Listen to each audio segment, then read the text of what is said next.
네, 스템 연구소와 함께하는 교육 정보. 오늘 미국 의대 치대 진학과 관련된 정보를 전해드리는데요. 폴정 박사님 만나보도록 하겠습니다. 안녕하세요, 박사님. 예, 안녕하세요. 폴정입니다. 박사님, 이 미국 의대를 준비하는 그 프리메드 과정이라는 게 있는데요. 학생들이 의대를 지원하기 위해서 꼭 해야 하는 그런 필수 과목들이 모든 의대가 다 똑같은지 아니면 학교마다 좀 다른지 그게 좀 궁금합니다. 옛날에는 뭐 학교마다 큰 차이가 없었어요. 네. 근데 최근에 와서 약간 그 몇 개 학교들이 스페시픽하게 네. 특정 과목을 꼭 해야 된다는 이러한 요구사항도 있고요. 네. 특히 여기 UC 계통에는 UC에 있는 메디컬 스쿨 지원을 하려고 하면은 여기 네. 캘리포니아에서 커뮤니티 서비스라든가 활동을 많이 한 학생들한테 혜택이 가고요. 네. 그리고 딴 학교하고 차이점은 특히 UCI나 이런 데 보면은 생물학 과목 중에서 약간 어퍼 레벨, 약간 어드밴스드한 클래스를 더 들어라 이렇게 돼 있기 네. 때문에 거의 필수로 되어 있어요. 한 과목 더 듣는 것들이. 네. 이제 이러한 것들은 딴 학교에 없는데 여기 UCI 같은 경우는 그렇게 있다는 거. 또 일부 버지니아 대학 같은 경우에는 네. 오히려 이게 필수 과목이 없어요. 다만 어떠한 수업을 들어라 이렇게 레커멘드하는 이러한 네. 것들이 있지 필수 사항으로는 안 돼 있는 학교도 있어요. 네. 이게 지금 학교마다 약간씩 다른 점이 많이 있기 때문에 내가 어느 학교를 지원을 해야 되겠다 싶을 때에는 그 학교의 이런 그 프리리퀴즈 코스나 이런 거를 네. 꼭 체크를 해보는 게 좋아요. 네네. 각 과목별로도 좀 다른가요? 학교마다 과목별로 이렇게 강조하는 것들은 좀 달리 있어요. 네네. 예를 들어서 어떤 학교는 뭐 오게닉 케미스트리를 1년 해라. 실험을 포함해서 네. 1년을 해라. 이렇게 하는가 하면은 어떤 학교는 오게닉 케미스트리는 한 학기만 하면 된다. 이렇게 돼 있는 학교도 있고요. 네. 특히 이제 뭐 물리나 이런 거에도 특정 파트는 꼭 들어야 된다. 뭐 이러한 내용들이 좀 있어요. 네. 그리고 또 케미스트리 같은 경우에 보면은 약간 세분해서 이렇게 얘기한 이런 학교들이 꽤 많아요. 네. 뭐 제너럴 케미스트리라 하더라도 이노게닉 케미스트리를 들어야 된다. 뭐 했는데 많은 경우 이제 이노게닉 케미스트리가 뭔지 몰라서 네. 왜 이런 것들을 필수로 했지? 막 이렇게 해서 상담 오는 경우가 있어요. 근데 제너럴 케미스트리 파트에 보면은 이노게닉 케미스트리 파트도 있고 또 피지컬 케미스트리 파트도 있고 네. 또 어널리티컬 케미스트리 파트도 있고 다양하게 있어요. 제너럴 네. 케미스트리에는. 네. 그 중에서도 꼭 들어야 된다고 하는 것이 이노게닉 케미스트리 파트인 거예요. 그러니까 광물이라든가 네. 아니면은 뭐 밴드 티어리 있는 뭐 전문적인 용어긴 하지만은 네. 이제 그러한 부분을 꼭 들어라 이렇게 돼 있는데 그걸 잘 모르는 학생들이나 이런 그 상담하는 사람들 같은 경우에는 케미스트리를 전공하는 사람들이 필수 과목인 이노게닉 케미스트리를 한 학기를 들어야 된다고 생각하는 거예요. 그거는 굉장히 어려운 과목이에요. 네. 그럴 필요는 없고 의대를 지원을 하는 학생들은 그럴 필요는 없고 예. 그 제너럴 케미스트리 중에서도 이노게닉 케미스트리 파트가 중요하니까 네. 그것을 강조한 것뿐인 거예요. 예. 네. 근데 이제 만약에 AP 크레딧을 받았다. 예. 그런 경우에 약간 그 어퍼 레벨인 피지컬 케미스트리라든가 이런 걸 한 학기를 더 들어라. 그러니까 권고 사항 같은 거는 있거든요. 네. 그럴 때에 그 피지컬 케미스트리라고 하는 과목을 한 학기 동안 하는 이런 수업을 듣는 게 아니라 네. 제너럴 케미스트리 중에서도 이게 한 학기 두 학기 나눠져 있잖아요. 예. 그 한 학기 같은 경우는 학교마다 조금 차이는 있지만은 피지컬 케미스트리 파트를 가르치는 이런 학교들이 있어요. 그 수업을 들으라는 얘기지. 이 전공하는 학생들이 해야 되는 피지컬 어려워요. 케미스트리 네. 한 과목을 들으라는 건 아니에요. 영어는 어떨까요? 영어는 일반적으로 약간 이 커뮤니케이션 스킬 같은 거를 되게 중요시하다 보니까 네. 적어도 한 2개 이상의 라이팅 인텐시브 코스를 들으라고 많이 강조를 하고 있어요. 네.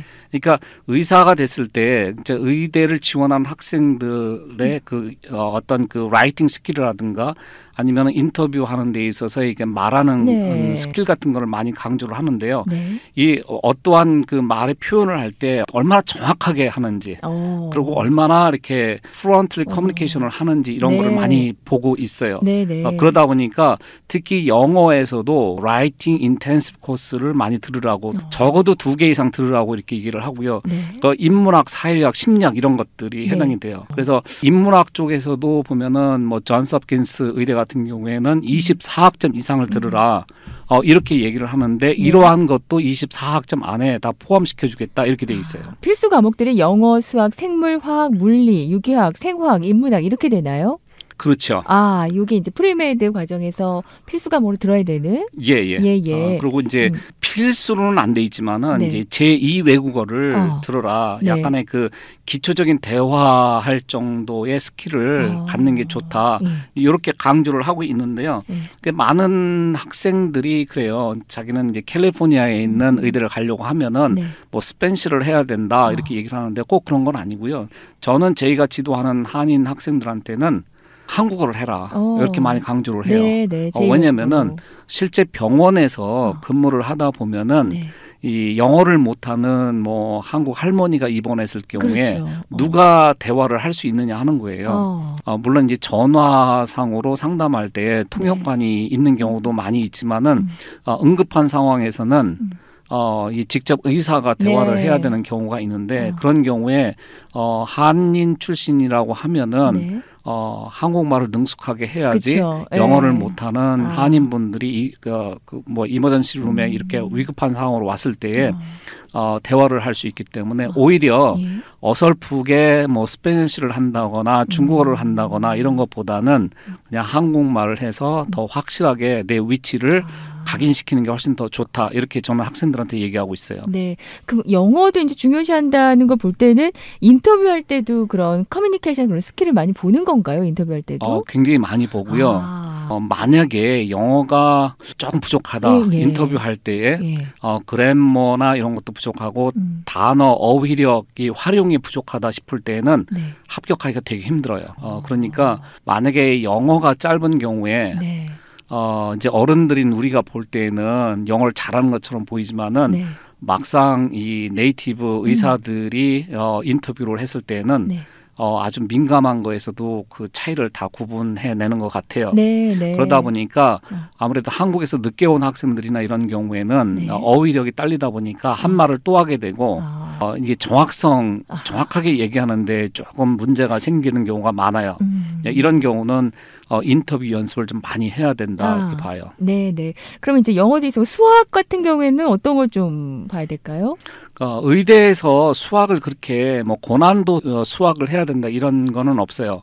언급되어 있는 거 보면은 어떤 그래프나 어떤 테이블을 정확하게 이해할 정도면 된다. 그리고 통계학적으로 이것은 무엇을 말하는지 이런 걸 해석할 정도면 된다 해서 미적분인 뭐 캘큘러스 1 한 학기 듣고 다음에 통계학을 들어라 이렇게 많이 레코멘드를 하고 있고요. 또 일부 이제 존스 홉킨스나 하버드 의대 같은 경우에는 통계학을 할 거라고 하면은 바이오스탯을 해라 이렇게 권하고 있고요. 또 바이오스탯을 할 경우에는 또 에피데미올로지라는 수업을 들어라 이렇게 가이드라인을 주고 있어요. 그러니까 이게 역학이라고 하죠. 이게 전염병에 대한 역학이라고 하는데 이것은 이제 통계학이 많이 들어가 있기 때문에 사실 통계학 중에서도 바이오스탯 생물 통계학을 수업을 듣고 리서치에 관련된 것도 사실 이쪽으로 관련된 리서치를 하면 의대에서는 되게 좋아해요. 그래서 저희 같은 경우에는 이제 아프리카의 학생들 데리고 가서 리서치를 할 때 이런 전염병이라든가 병원의 그 환자 데이터 갖고 통계학적으로 분석해서 연구 활동을 하는 이런 일을 많이 하는데 막상 가보면은 존스 홉킨스나 아니면은 딴 의대에서도 아프리카에 연구센터를 지어놓고 저희가 하고 있는 연구와 비슷한 연구를 굉장히 많이 하고 있어요. 그러니까 현재 미국 의대에서는 이런 역학이라든가 이러한 것들을 되게 강조하고 있고 중요시하고 또 연구 과제로 많이 삼는다는 거죠. 오늘 스템 연구소에서는 지금 미국 의대를 준비하는 프리메드 과정에 있는 학생들은 필수 과목들을 들어야 되는데요. 그 과목들에 대해서 하나하나 좀 점검을 해주고 계십니다. 상담을 원하시는 분들은 714-264-2244번, 714-264-2244번으로 하시면 되고요. 웹사이트는 또 스템 연구소를 통해서 만나보실 수가 있습니다. 그 밖의 과목들 그리고 또 의대를 준비하다가 치대로 진로를 바꿀 때 추가로 더 들어야 되는 수업이 있는지 그런 것도 좀 알아보도록 하겠습니다. 잠시 광고 듣고 돌아옵니다. 네, 스템 연구소와 함께하고 있는 오늘 미국 의대 치대 진학 정보 듣고 계십니다. 폴정 박사님 함께하고 있는데요. 미국 의대를 준비할 때 이제 프리메드 과정을 들어야 되는데 거기는 필수 과목이 있습니다. 영어, 수학, 생물, 화학, 물리, 유기화학, 생화학, 인문학이 있다고 하는데요.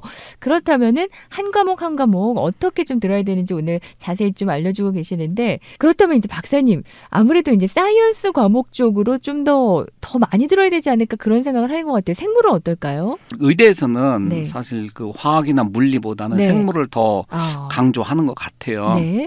바이올로지를. 네. 그래서 AP나 IB 크레딧이 있을 경우에 네. 이제 의대에서는 다 그걸 받아주겠다 네. 이렇게 되어 있고요. 근데 이제 AP나 이러한 뭐 내가 고등학교 때 AP를 뭐 5점 받았다 해서 받아주는 게 아니라 내가 합격해서 다니고 있는 대학에서 그것을 그 크레딧을 인정을 해준 것만 그러니까 성적표에 나와 있는 것들은 인정을 해주겠다 이렇게 돼 있어요. 네. 그렇게 됐을 경우에 이제 한 학기 정도 인정을 해주기 때문에 네. 그 나머지 한 학기는 또 생물학 과목을 들어야지 되는 거예요. 네. 그래서 주로 이제 추가로 셀 바이올로지라든가 아니면 제네틱스, 그다음에 피지올로지, 뭐 모레큘러 바이올로지, 뭐 마이크로 바이올로지 이러한 과목 하나 정도는 더 들어라 네. 이렇게 되는 거고요. 네. 이것을 모두 들으라는 얘기는 아니지만은 그 중에 하나 정도는 더 들어야 된다 이렇게 되어 있고요. 네. 다음에 이제 화학 같은 경우에는 이제 아까 말씀드린 대로 화학도 마찬가지로 이제 AP나 IB 크레딧이 있을 경우에는 한 학기로 인정을 해주고요. 그 이외에 한 과목을 더 한 학기를 더 들어라 이렇게 되어 있어요. 근데 많은 의대에서 얘기를 하는 거는 사실은 바이올로지는 1년 실험을 포함해서 1년을 들어야 된다 이렇게 되어 있는데 화학은 사실 2년이 되어 있어요. 화학은 2년이 되어 있는데 그러다 보니까 이러한 그 제너럴 케미스트리를 1년 듣고 오게닉 케미스트리를 한 학기 듣고 다음에 바이오 케미스트리를 한 학기 듣는 요렇게 제시한 학교들이 많아요. 근데 그렇게만 해서는 또 안 지원을 못하는 학교들이 있어요. 왜냐하면 일부 학교는 또 유기화학을 1년으로 정해놓은 학교들이 있기 때문에 조금 이제 가능하면은 화학 제너럴 케미스트리 1년, 오게닉 케미스트리 1년, 바이오 케미스트리 한 학기 이렇게 들어주는 게 좋아요. 학교마다 이게 좀 다르군요. 케미스트리 관련해서는 또.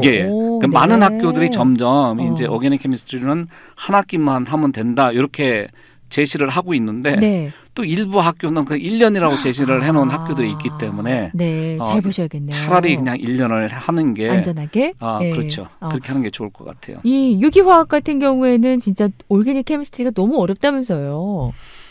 제가 이제 오게닉 케미스트리를 전공을 했지만은 어제도 제가 학생 이제 저희가 지도하는 학생 상담을 하면서 전공을 어떤 거를 선택하는 게 좋은가 이것 때문에 이제 상담을 해줬어요. 근데 자기는 유기화학이 너무 쉬웠대요. 딴 학생들은 너무 어렵다고 하는데 너무 쉬웠대요. 자기는 재밌고. 그래서 자기는 그냥 사이언스를 전공으로 택하겠다 이렇게 얘기를 하는데 그러니까 많은 학생들이 유기화학을 좀 어려워하는데 특히 여학생들 같은 경우 입체적인 공간 능력이나 이런 게 조금 남학생들보다 좀 떨어진다고 그래요.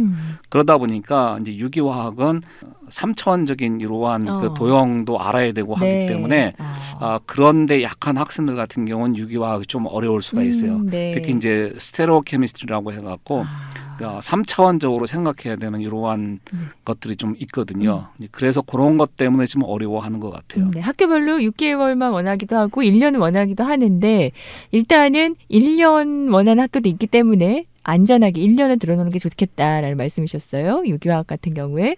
그리고 물리는 어떨까요? 물리도 그러니까 제너럴 피직스 들으면 좋은데 이것도 AP, IB 크레딧은 다 인정을 해주고요. 그리고 의외로 학생들이 물리를 좀 힘들어해요. 그리고 MCAT 공부를 할 때에도 물리가 특정 분야, 뭐 광학이라든가 유체 역학이라든가 그러니까 우리의 몸에서 피의 흐름이라든가 이런 걸 이해를 해야 되고 예를 들어서 심장에서 어떠한 압력으로 심장을 펌프질을 해야지 피가 우리 몸 한 바퀴를 돌 수 있는지 이러한 거에 대한 어떤 개념이 있어야 되다 보니까 약간 유체 역학이라든가 광학 요즘은 또 진단하는데 많이 전자기기 갖고 많이 사용을 하다 보니까 네. 약간 그 전기 회로나 이런 쪽에 관련된 수업을 들으라 이렇게 네. 많이 레코멘드를 하고 있어요. 아. 마찬가지로 또 전공을 하는 사람들 같은 경우에는 예. 그 하나하나가 한 과목으로 선택을 해서 수업을 들어야 되는데 그러니까 의대를 준비하는 프리메드 과정에 있는 학생들 같은 경우에는 그걸 한 과목으로 보는 게 아니라 그 제너럴 피직스에 있는 그 파트를 네. 중점적으로 공부를 해라 이렇게 네. 이제 권고 사항이죠. 그러니까. 아, 네네. 근데 이거를 잘못 이해를 해서 그 과목을 들어야 되나 보다 이렇게 이해하는 경우도 있고 일부 좀 지도하는 사람들도 이렇게 유튜브 보니까 그렇게 얘기하는 분들도 있더라고요. 네. 그렇게 하면 너무 힘들죠. 아, 네네. 그리고 생화학 부분은요? 사실 제가 보는 건 생화학이 제일 중요하다고 보고 있어요. 네. 그 생화학 같은 경우 MCAT 준비할 때도 그렇고 예. 또 생화학 같은 경우에는 이게 생물학을 전공한 교수가 가르치는 경우하고 또 화학을 전공하시는 분이 가르치는 경우가 조금 난이도 차이가 있어요. 아, 네. 생화학을 배울 때 예. 그래서 항상 학생들한테 그 실라버스를 꼭 읽고 참고를 하라 이렇게 얘기를 하는데 네. 이게 케미스트리 베이스인 교수가 가르치는 경우는 메커니즘 위주로 가르치기 때문에 어려워요. 예, 예. 거기에 유기화학이 많이 들어가기 때문에. 근데 이 바이올로지 베이스인 그 교수님이 가르칠 경우에는 네. 좀 그런 것들이 많이 스킵되는 경우가 많아요. 네. 그러다 보니까 공부하기가 훨씬 좀 수월하다고 보죠. 아, 네. 그러니까 명문대일수록 약간 케미스트리에 가까운 쪽으로 많이 수업을 하거든요. 네. 그러면 이게 유기화학을 기본으로 해서 예. 그러니까 생화학을 들을 때 예. 선수 과목을 이수를 해야 되는 선수 과목이 유기화학이에요. 아, 그만큼 네. 유기화학이 바탕이 돼서 이해를 해야 되는 부분이 많기 때문에 네. 이 케미스트리를 전공하신 교수님이 가르칠 때는 상당히 어려울 수 있다 이렇게 네. 보고요. 네. 근데 생화학을 잘 해놓으면은 네. MCAT 공부하는 데 도움이 굉장히 많이 되고요. 그렇군요. 의대 들어가서도 아마 조금 수월하게 의대 공부할 수 있지 않나 이렇게 보고 있어요. 네. 요즘에 이제 중요하게 보는 게 또 인문학이라면서요. 점점 네. 모든 분야에 있어서 인문학을 강조를 하고 있는데요. 네. 의대뿐만이 아니라 치대, 약대에서도 인문학을 점점 강조를 하고 있어요. 그러니까 특히 지금 의대에서는 뭐 여기 UCLA 의대 네. 같은 경우에는 가능한 한 인문학을 많이 들어라. 이렇게 얘기를 하고 있고요. 네네. 뭐 아까도 잠깐 언급됐지만은 그 존스 홉킨스 의대 같은 경우는 특정해서 24학점 인문학을 들어라. 예. 이렇게 되어 있고요. 또 하버드 같은 경우 16학점 이상을 들어라 이렇게 얘기를 많이 하고 있어요. 특히 이제 커뮤니케이션 스킬에 관련된 라이팅 인텐시브 코스 이런 것들을 네. 2과목 이상 들어라 뭐 이렇게 얘기를 한다든가 네. 아니면은 소셜 사이언스라든가 뭐 이런 것들, 예. 비헤이비럴 사이언스 이런 것들을 들어라 이렇게 아주 과목까지 명시되어 있는 학교들도 있어요. 네. 인문학까지 이제 이렇게 해서 이제 필수 과목인데 그런 궁금증이 있더라고요. 나는 조금 더 클래스를 어려운 거 좀 많이 들어놓으면은 더 효과가 있지 않을까, 더 이득이지 않을까 그런 이야기를 하던데 어떨까요, 박사님? 그 한인들 가운데 특히 한국에서 공부하고 오신 그 부모님들 생각은 한국에서 의대 가는 게 어렵잖아요. 예. 그리고 의대 가려고 하면 과학도 잘해야 되고 미국에서 기본적으로 얘기를 하는 것은 네. 지금 미국 의대에서 꼭 들어야 된다고 하는 이러한 과학 과목이라든가 영어 이런 거에서는 아주 잘해야 된다. 네. 필수 과목은 아주 중요하기 때문에 이것은 잘해야 된다 이렇게 강조를 하고 있고요. 네. 그 이외에 어떤 과목을 선택해서 듣든 간에 예. 입학 사정하는 과정에서는 고려하지 않겠다 이렇게 돼 있어요. 네. 그게 중요한 얘기인데요. 그러다 보니까 내가 사이언스를 의대 가기 위해서는 사이언스를 많이 들어야 된다 해갖고 어려운 과목들을 많이 듣다가 네. 성적을 잘 못 받는 학생들이 있어요. 예. 그러니까 지금 여기에 언급되어 있는 이거에 의하면은 예. 전공을 어떤 거를 하든 그러니까 지금 의대에서 제시한 영어, 수학, 생물, 화학, 물리, 유기화학, 생화학 네. 이외에 예. 뭐 아무리 많은 과학 과목이나 딴 거를 들었다 하더라도 그거는 입학 심사 과정에서 크게 고려를 하지 않겠다고 이렇게 언급이 돼 있어요. 그러니까 나머지는 내가 좋아하고 또 잘할 수 있는 과목 위주로 해서 성적을 올리는 게 오히려 네. 의대 들어가기에 더 좋을 수 있다는 거예요. 네. 왠지 이제 사이언스 쪽으로 좀 더 어려운 과목들을 좀 많이 들어놓으면 좋을 것 같다라는 생각을 해서 들을 것 같은데 그렇지만 않네요. 딱 필수 과목 위주로만 일단은 본다는. 예, 그래서 제가 학생들 상담할 때 예. 의대 준비는 어렵게 하면은 오히려 의대 들어가기 힘들다. 네. 단순화시켜서 쉽게 준비해라. 이렇게 많이 강조를 하고 있어요. 네. 그렇다면은 이제 의대를 준비하다 치대로 진로를 바꾼 학생들이 또 있는데 그럴 경우에 추가로 수업을 더 들어야 되는 게 좀 있나요? 치대는 사실 의대하고 필수 과학 과목이나 네. 딴 과목은 거의 차이가 없어요. 근데 의외로 생화학이 필수가 아닌 이런 학교들도 있고요. 그러니까 어떻게 보면은 네. 의대보다는 필수 과학 과목이 오히려 적다고 볼 수가 있어요. 네네. 근데 사실 학생들 이제 치대를 지원해서 이렇게 심사를 하는 거를 보면은 네. 생물학 과목에서는 약간 어드밴스드한 클래스를 많이 들은 학생들이 유리하고요. 네. 또 치대 웹사이트에도 보면은 특정한 이러한 그 셀 바이올로지라든가 아니면은 뭐 아나토미 이런 과목을 들으라고 아주 강조를 하고 있어요. 네. 그러니까 필수 과목은 아니지만은 치대를 준비하는 학생들은 오히려 의대 준비하는 학생들보다는 네. 생물학 과목에서 약간 좀 어퍼 레벨을 더 듣는 게 더 유리하다 이렇게 네. 보고 있어요. 바이올로지 쪽으로 더 좀 중점적으로 보니까 더 어려운 과목도 좀 많이 들어놓으면 좋군요. 그렇죠. 일단은 점수도 잘 나와야 될 테고요. 네. 이렇게 해서 이제 오늘 미국 의대와 치대를 준비할 때 필수 과목들은 어떤 것들이 있는지 그리고 어떻게 중점적으로 준비를 해야 되는지를 좀 설명해 주셨는데요. 네, 더 자세한 상담을 원하시는 분들은 714-264-2244번, 714-264-2244번으로 하시면 되겠고요. 웹사이트는 또 스템 연구소를 방문해 보시면 자세한 프로그램들 나와 있습니다. 오늘 박사님 함께 하셨습니다. 고맙습니다. 예, 감사합니다.